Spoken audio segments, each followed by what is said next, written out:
नमस्कार। आपको हर दिन पावन श्रृंखला की जानकारी नियमित व सबसे पहले मिलती रहे, इसके लिए कृपया आप हमारे चैनल को सब्सक्राइब कर बेल आइकन अवश्य दबाएं। आइए आज 14 मार्च को स्मरण करते हैं उस दिन को जिस दिन पेशावर पर भगवा लहराया गया। पेशावर पर बलपूर्वक कब्जा कर अफगानी अजीम खां की सेनाएं नौशहरा मैदान तक आ चुकी थी। यह सुनकर महाराजा रंजीत सिंह ने हरि सिंह नलवा और दीवान कृपाराम के नेतृत्व में उनका मुकाबला करने को स्वराजी सैनिकों के जत्थे खैराबाद भेज दिए। महाराजा के साथ बाबा फूला सिंह अटक नदी के किनारे डट गए, पर शत्रुओं ने अटक पर बना एकमात्र पुल बारूद से उड़ा दिया। इससे दोनों समूहों का आपसी संपर्क कट गया। रंजीत सिंह ने नदी पर नावों का पुल बनाने का आदेश दिया। तभी एक गुप्तचर ने समाचार दिया कि अटक पार वाले दल शत्रुओं से घिर गए हैं। उन्हें यदि शीघ्र सहायता नहीं मिली तो सबकी जान जा सकती है। रंजीत सिंह ने चिंतित नजरों से बाबा फूला सिंह की ओर देखा। बाबा ने संकेत समझकर अपना सिर झुका दिया। फिर घोड़े पर बैठे बैठे ही उन्होंने हाथ को ऊंचा उठाकर अपने सैनिकों को आगे बढ़ने का आदेश दिया। आदेश पाकर 500 निहंग साथियों ने तेज बहती नदी में घोड़े उतार दिए। एक और नदी की विकराल धारा थी तो दूसरी ओर शेर जैसे कलेजे वाले साहसी वीर पानी के जहाज की तरह धाराओं को चीरकर वे अफगानों पर टूट पड़े। शत्रु सैनिक सिर पर पांव रखकर भागे। जहां गिरा का दुर्ग भी सिख सैनिकों के पास आ गया। यह सुनकर अजीम खां बहुत आग बबूला हुआ।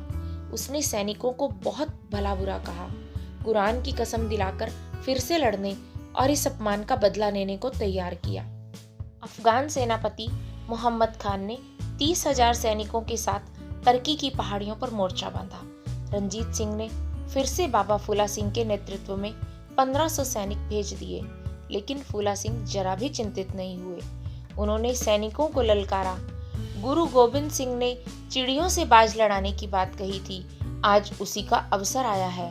मत भूलो कि एक एक स्वराजी सैनिक 1.25 लाख के बराबर होता है। हमें भगवा फहराकर स्वराज्य की सीमाएं पेशावर तक पहुंचानी है। फूला सिंह की घन गर्जना से सैनिकों का खून गर्म हो गया और उनमें उत्साह की लहर दौड़ गई। घनघोर संग्राम शुरू हो गया। तलवारें आपस में टकराने लगी। निहंगों का जोहर देखते ही बनता था। शीघ्र ही महाराजा ने एक और बड़ी टुकड़ी इनकी सहायता के लिए भेज दी। इससे सिख सैनिकों का हौसला बढ़ गया। वे बोले सो निहाल, सत श्री अकाल कहकर शत्रुओं पर टूट पड़े। अफगान सैनिक या खुदा कहकर भागने लगे। वह 14 मार्च 1823 का दिन था। बाबा फूला सिंह की तलवार मुसलमानों पर कहर ढा रही थी। इसी बीच उन्हें एक गोली आ लगी। कुछ सैनिक उनकी सहायता को आगे बढ़े, पर बाबा चिल्लाए, मेरी चिंता मत करो, अपना कर्तव्य निभाओ। याद है ना, हमें पेशावर पर भगवा झंडा लहराना है। इसी समय एक और गोली ने उनके घोड़े को भी गिरा दिया। अब बाबा हाथी पर चढ़ गए। तभी एक अफगान सैनिक ने एक साथ कई गोलियां बाबा की ओर चलाई। इस हमले को वे नहीं झेल पाए। बाबा के बलिदान होते ही सिख सैनिकों ने पूरी ताकत से हमला बोल दिया। अफगान सेना पीछे हटने लगी। कुछ समय बाद अंततः पेशावर पर भगवा झंडा फहरा ही गया। यदि आपको हर दिन पावन की यह जानकारी अच्छी लगी तो कृपया इसे लाइक कर शेयर अवश्य करें। भारत माता की जय।